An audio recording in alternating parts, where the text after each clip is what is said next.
সরকারের সৌবুদ্ধি যদি না হয় তাহলে আমরা রাজপথের ফাইসলা করবো ইনশাআল্লাহ। আবার মাঠে নামবো, যারা মিছিল প্রয়োজনে কঠোর কর্মসূচি দিয়ে আমাদের অধিকার আদায় করব। সর্বোচ্চ মর্যাদা আহতদের সুস্থতা কামনা করে যে কথা বলতে চাই, 24 সালের জুলাই আগস্ট আমাদের জন্য বেদনা, যেখানে 1400-র অধিক সংখ্যক মানুষ জীবন দিয়েছে, শহীদ হয়েছে, 2000-এর অধিক আহত, অসংখ্য পঙ্গুত্ব বরণ করেছে। আবার জুলাই ঘটনাবলী, এই অভ্যুত্থান এবং বিপ্লব আমাদের জন্য প্রেরণা।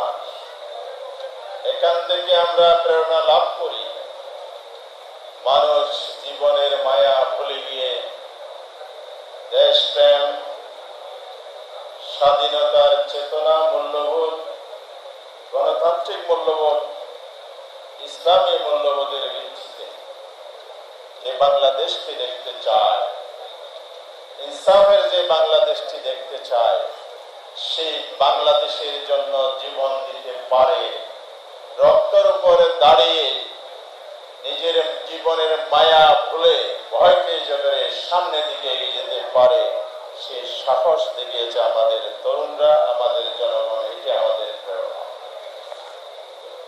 ঘটনাটি অনেক বিস্তৃত, পৃথিবীর ইতিহাসে অনেক বিপ্লব সংগ্রাম আন্দোলনের মধ্যে জুলাই বিপ্লব একটি ব্যতিক্রম। এখানকে অংশগ্রহণটা একটা ব্যতিক্রম। আলোচনায় অনেকে বলেছে শিশু থেকে বৃদ্ধ, ধর্ম বর্ণ সকলে অংশগ্রহণ। আরেক ব্যতিক্রম হচ্ছে বাংলাদেশের মানুষ তার দেশের অস্তিত্ব রক্ষা এবং ফ্যাসিস্ট মুক্ত করার জন্য যে ঐক্যটা হয়েছিল, এটা একটা অভাবনীয়। অল্প সময়ে এত রক্ত দেয়া পৃথিবীর ইতিহাসে এই জন্য এই বিপ্লবের মধ্য দিয়ে পৃথিবীর বিভিন্ন জায়গায় যেমন রাজতন্ত্রের অবসান হয়ে গণতান্ত্রিক ব্যবস্থার উত্তরণ হয়েছে, ইরান, ফরাসি, চীনের বিপ্লব আপনারা দেখেছেন, বাংলাদেশে কর্তৃত্ববাদের অবসান ঘটিয়ে নতুন রাজনৈতিক ব্যবস্থার দিকে বাংলাদেশ পথ চলা শুরু করেছে। এই আন্দোলন থেকে আমাদের অর্জন যদি মোটা দাগে বলি, আমাদের সমাজের সিটিজেন রাইট অফ একটা চিত্র এনেছে। অর্জনের মধ্যে আমি মৌলিকভাবে যে 3-4টি জিনিস দেখতে চাই। নাম্বার 1 হচ্ছে ফ্যাসিবাদ বিরোধী জাতীয় ঐক্য এবং সুদৃঢ় ঐক্য, আপোষহীন লড়াই। দ্বিতীয় আমাদের অর্জন হচ্ছে কর্তৃত্ববাদী হাসিনার দুঃশাসনের অবসান ঘটেছে এই বিপ্লবের মধ্যে। তৃতীয় যদি আমরা বলতে চাই, একটি অন্তর্বর্তীকালীন সরকার আজ পর্যন্ত ক্ষমতায় আছে এই বিপ্লবের মধ্য দিয়ে যার আগমন। আর চতুর্থ যেটা বলতে চাই, বাংলাদেশের নতুন রাজনৈতিক ব্যবস্থা, রাজনীতি চর্চার নতুন দিগন্তের উন্মোচন হয়েছে বিপ্লবের মধ্য দিয়ে।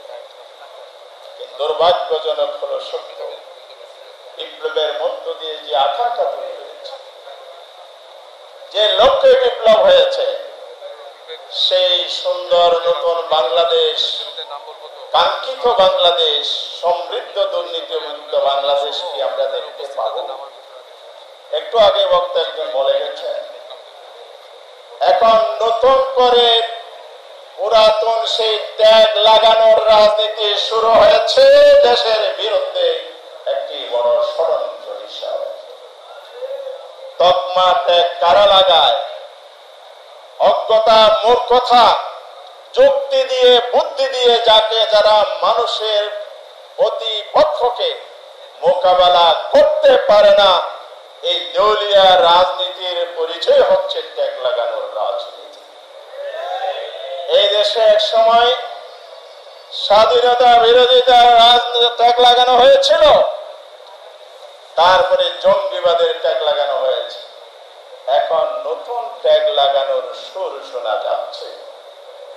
আমরা বলতে চাই, এই মূর্খতা অজ্ঞতার রাজনীতি ছেড়ে দিয়ে বুদ্ধিভিত্তিক রাজনীতি এবং আদর্শিক রাজনীতি নিয়ে মাঠে নামো।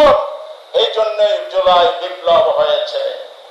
ট্যাগ লাগানোর রাজনীতির দিন শেষ।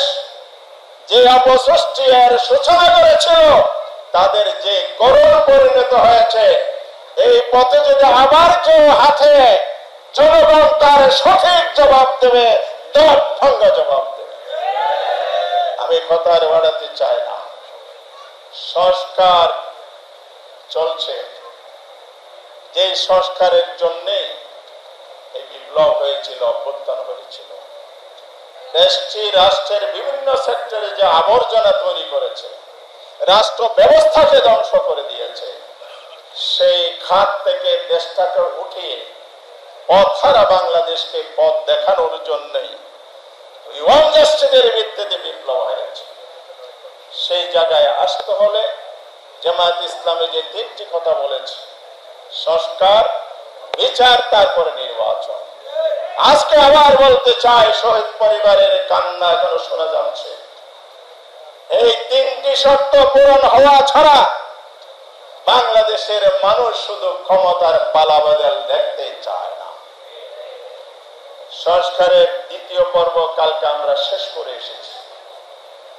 শেষ বক্তব্য ছিল আমাদের, জমির দলিল রচনা করলে হবে না। দখলদারিত্বের হাতে থাকে, তাহলে আমার সঠিক মালিকানা ফিরে পাই নাই, শহীদদের প্রতি বেঈমানি করবেন না। বিপ্লবের রক্তের সাথে বিশ্বাসঘাতকতা হবে যদি এই সংস্কার যে মৌলিকভাবে হয়েছে তার বাস্তবায়ন না হয়। আর বাস্তবায়ন করতে হবে, আইনি ভিত্তিতে হবে, লিগ্যাল ফ্রেমওয়ার্ক আনতে হবে। 1970 সালের নির্বাচন হয়েছিল ইয়াহিয়া খানের যে এলএফও লিগ্যাল ফ্রেম অর্ডারের মাধ্যমে, যার ভিত্তিতে বাংলাদেশ স্বাধীন হয়েছে, যার ভিত্তিতে গণপরিষদের সংবিধান রচিত হয়েছে, যার ভিত্তিতে পরবর্তীতে বাংলাদেশের যাত্রা শুরু হয়েছিল। জিয়াউর রহমান সাহেবের আমলে তিনবার অর্ডিন্যান্স জারি করা হয়েছে লিগ্যাল ফ্রেম আনার জন্য, ওনাদের ক্ষমতায় আশাকে বৈধতা দেওয়ার জন্য। এরশাদ সাহেবের আমলে গণঅভ্যুত্থানের পর শাহাবুদ্দিনের সাহেবের যে দেশের দায়িত্ব নেয়া, নির্বাচন করা, এই যে লিগ্যাল একটা ফ্রেম তৈরি করা হয়েছে, ফরম্যাট তৈরি করে আইনি ভিত্তি দেওয়া হয়েছিল, এই সংস্কারকে যদি ভিত্তি দেওয়া না হয় তাহলে সকল সংস্কার এবং বিপ্লব বিফলে যাবে। শেষ কথা বলতে চাই, জামায়াত ইসলামের পক্ষ থেকে আমরা আবার পুনরায় ব্যক্ত করছি, সংস্কারকে আইনি ফ্রেমের মধ্যে, কাঠামোতে না আনা হচ্ছে একটি নতুন ষড়যন্ত্রের গন্ধ, নির্বাচন পিছানোর গন্ধ, নির্বাচন বাছাই করার গন্ধ পাচ্ছি আমরা। যারা এই ষড়যন্ত্র করবে, আইনি ভিত্তি রচনার বিরোধিতা করবে, তাদেরকে এই দায় দায়িত্ব নিতে হবে। সরকারকে বলে যেতে চাই, অবিলম্বে সংস্কার এবং যে ঐক্যমত হয়েছে এগুলোকে আপনারা আইনে রূপান্তর করুন। অতীতের ইতিহাস অনুসরণ করে যে আইনে রূপান্তর করেন, তাইলে বাংলাদেশ আগামী দিনে যে একটি সংকটের দিকে ফেলার যারা ষড়যন্ত্র করছে, দেশকে সেই ষড়যন্ত্রকে রক্ষা করা যাবে। তা যদি না করেন, সরকারের সৌবুদ্ধি যদি না হয়, তাহলে আমরা রাজপথের ফায়সালা করবো ইনশাআল্লাহ।